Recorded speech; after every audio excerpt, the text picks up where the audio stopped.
On va maintenant vous parler de e-commerce post-confinement. La FEVAD nous donne des chiffres, plus de 78%, 78,3% pour être absolument précis, des Français font aujourd'hui des achats en ligne. On estime que les ventes d'achats en ligne supplémentaires ont représenté 3 milliards d'euros en France. Alors l'e-commerce, vous l'avez compris, n'est donc plus une option, mais un canal incontournable pour les entreprises. Ce sera la thématique de cette prochaine intervention. L'e-commerce post-confinement, comment réinventer l'expérience d'achat en ligne. Pour cela, eh bien, je vous laisse avec Bérangère Glohagen, elle est responsable marketing Marketo et Magento Southwest Europe pour la marque Adobe, et Jonathan Ribas, il est Chief Technical Officer pour la marque Zadig et Voltaire. On leur laisse la parole pendant 25 minutes et pendant lesquelles, évidemment, vous pouvez à tout moment interagir via le chat qui est en ligne à votre disposition ou alors le hashtag MarketingD sur les réseaux sociaux. À tout à l'heure.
Bonjour à tous, je suis ravie d'intervenir aujourd'hui sur la scène virtuelle du Marketing Day.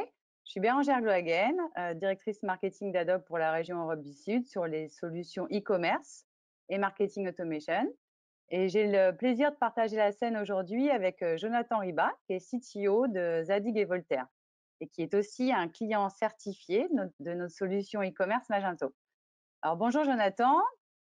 Pourriez-vous nous rappeler votre parcours peut-être et l'activité de Zadig et Voltaire et aussi vos enjeux autour du e-commerce et de l'expérience client? Bonjour à tous, Jonathan Ribas, CTO de Zadig et Voltaire. Alors mon parcours commence par du développement au tout début de ma carrière, il y a un peu plus de 15 ans maintenant que je travaille dans le digital. Donc toujours dans des projets open source, c'est ce qui a drivé ma carrière clairement. J'ai ensuite décidé d'avoir un petit challenge professionnel en allant habiter un peu loin, c'est-à-dire au Brésil, de l'autre côté de l'Atlantique. Et c'est là en fait où j'ai connu la plateforme d'e-commerce Magento, et j'ai décidé du coup de me spécialiser sur cette plateforme. Donc je travaillais pour une agence espagnole qui était implémentée en Europe et également en Amérique centrale et Amérique du Sud. Et c'était vraiment une expérience très enrichissante avec des clients très diversifiés. Donc, fall in love avec Magento pour le coup. J'ai vraiment orienté ma carrière autour de cette plateforme. J'ai adoré la communauté dès le départ qui s'aidait vraiment beaucoup et qui faisait avancer ce projet. Et du coup, ensuite, j'ai monté ma propre entreprise au Brésil. J'ai vu qu'il y avait vraiment beaucoup de besoins autour de l'e-commerce et que Magento grandissait vraiment beaucoup sur cette partie du globe. Et donc, j'ai une entreprise avec un associé. On a beaucoup travaillé sur l'aspect communautaire également et sur des projets de petits et moyens marchands. Et c'est là, après quelques années, où j'ai décidé de revenir en France pour prendre des challenges un peu plus intéressant au niveau de ma carrière, et j'ai accepté de rejoindre le projet de Zadig et Voltaire. Juste avant ça, j'avais travaillé sur un gros projet qui était pour le compte d'Hermès, où on était 8 architectes et 80 développeurs en feature team. Et c'est là où j'ai fait le grand pas vers Zadig pour écrire une nouvelle histoire. Voilà. Pour présenter Zadig et Voltaire, donc on est une entreprise retail qui est dans le luxe, qui fait du coup des vêtements et pas que, dans la maroquinerie aussi, pour l'homme et la femme principalement. Voilà, ça Très existe beau sac, depuis très beau sac à 1997. main. Oui, merci Bérangère, on a une cliente parmi nous. C'est clair. Et donc voilà, on est implémenté dans le monde entier, donc principalement en Europe, aux États-Unis et en Asie également, avec des multiples stocks du coup sur ces différentes localisations du globe, pardon. Voilà. Et combien de boutiques vous avez dans le monde, Jonathan, à peu près? Alors on a un peu Vas-y. plus de 250 boutiques, ça inclut également les corners. D'accord. Et quand est-ce que vous avez lancé le site e-commerce chez Zadig? Alors le site e-commerce chez Zadig, il date d'un peu plus de 10 ans maintenant. Il était sur Magento 1 en fait au tout départ. Donc moi, à mon arrivée chez Zadig et Voltaire, on était en pleine migration vers Magento 2 aux États-Unis dans un premier temps. Donc on a choisi le market US pour faire cette migration. Et donc, on a ensuite continué cette migration vers Magento 2. Je vous en parlerai d'ici peu. Ok. On le sait aujourd'hui, aller en magasin, bah, c'est de nouveau impossible hein, avec le reconfinement qui a eu lieu il y a 2 semaines. Cette nouvelle façon de consommer qu'a imposé le Covid vous a permis de vous recentrer sur votre offre e-commerce. Je crois savoir que tout reposait sur vos équipes dans les premiers mois du confinement surtout. Comment vous vous êtes adapté, Jonathan? Oui, alors ça n'a pas été facile. On s'est retrouvé un peu du jour au lendemain avec toutes nos boutiques fermées. Donc en effet, ça a pas mal reposé sur le digital. On a dû un peu se réinventer dans nos manières de travailler. On était déjà habitué à travailler quand même à distance puisqu'on est en méthode agile avec des réunions tous les matins avec l'ensemble de l'équipe afin de mieux communiquer sur tous les points qu'il y a en cours, les points chauds. Donc on était déjà bien à ce niveau-là. Ça nous a permis aussi de faire un peu des nouvelles expériences avec par exemple une vente en interne au personnel qu'on a fait du coup grâce à la plateforme d'e-commerce d'Adobe. Ça, on a créé en fait un groupe de clients de vente privilégiée pour notre interne, nos équipes internes et également tout notre réseau retail.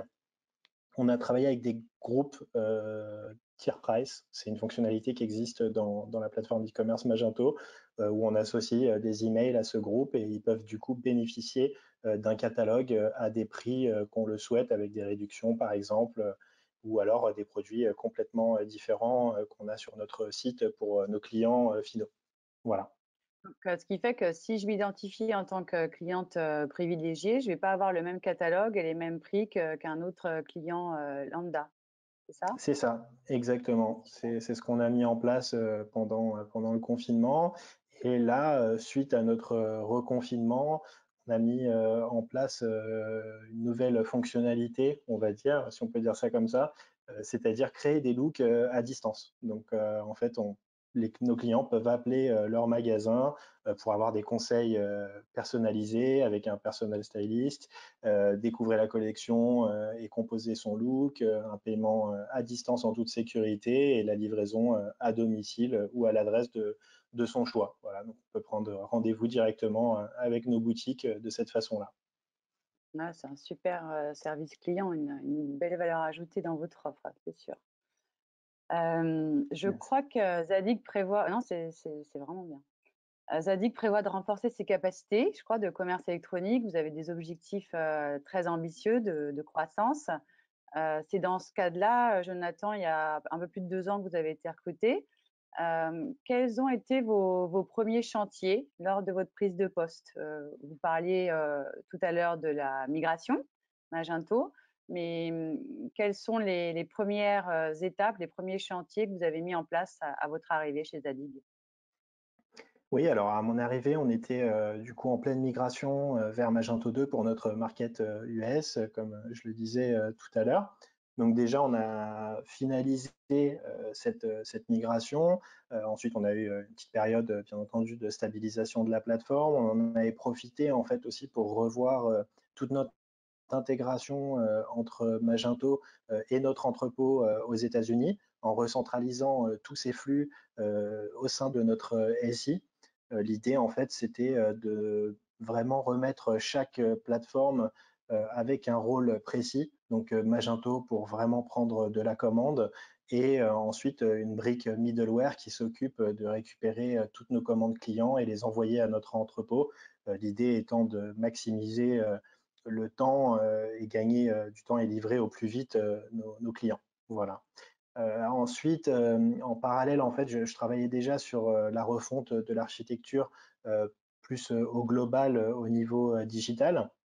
Ça a été le premier pas, c'était passé sur Magento 2 et en arrivant, j'ai fait ce qu'on appelle une architecture study en regardant un peu ce qui se passait autour dans l'e-commerce. Donc il y avait le mot PWA qui courait les rues, donc la Progressive Web App.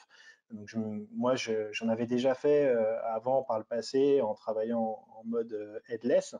Et ça a été l'occasion de rencontrer des nouvelles solutions. On a fait notre choix en partant avec VuStorefront et en tapant sur les API de Magento 2 afin de découpler notre architecture pour nous rendre plus souples et pour avancer en parallèle sur plusieurs sujets, aussi bien front-end que back-end. Ouais, ce qu'on appelle, l'architecture agile là, qui est un buzzword, du moment, je crois, hein, dans le Ouais, e-commerce. l'architecture découplée, ouais, c'est ce qui fonctionne pas mal pour le coup en ce moment. Ouais. Mmh. Et qu'est-ce qui vous a attiré, dans la solution, Magento? Vous l'avez depuis 2008, avec le recul, quelles sont les bonnes pratiques et peut-être aussi, les points de vigilance, que vous avez pu, rencontrer et qui pourraient servir, aux personnes qui nous écoutent? Oui, alors l'histoire, elle date d'un peu plus de 10 ans avec Zadig et Voltaire. Nos équipes métiers, elles sont très habituées à Magento pour le coup. Ce qu'elles aiment beaucoup, c'est la flexibilité qu'on peut avoir avec une plateforme d'e-commerce comme Magento. C'est une plateforme également open source, comme je le disais tout à l'heure. Ça, en fait, ça nous permet d'avancer très vite, de récupérer on va dire, des fonctionnalités qui sont déjà prêtes, qui ont été faites par la communauté ou des entreprises spécialisées. C'est très important aussi d'avoir des personnes qui sont certifiées, donc qui connaissent vraiment très bien la plateforme d'e-commerce Magento. C'est fondamental. Il y a beaucoup de fonctionnalités qui existent déjà nativement.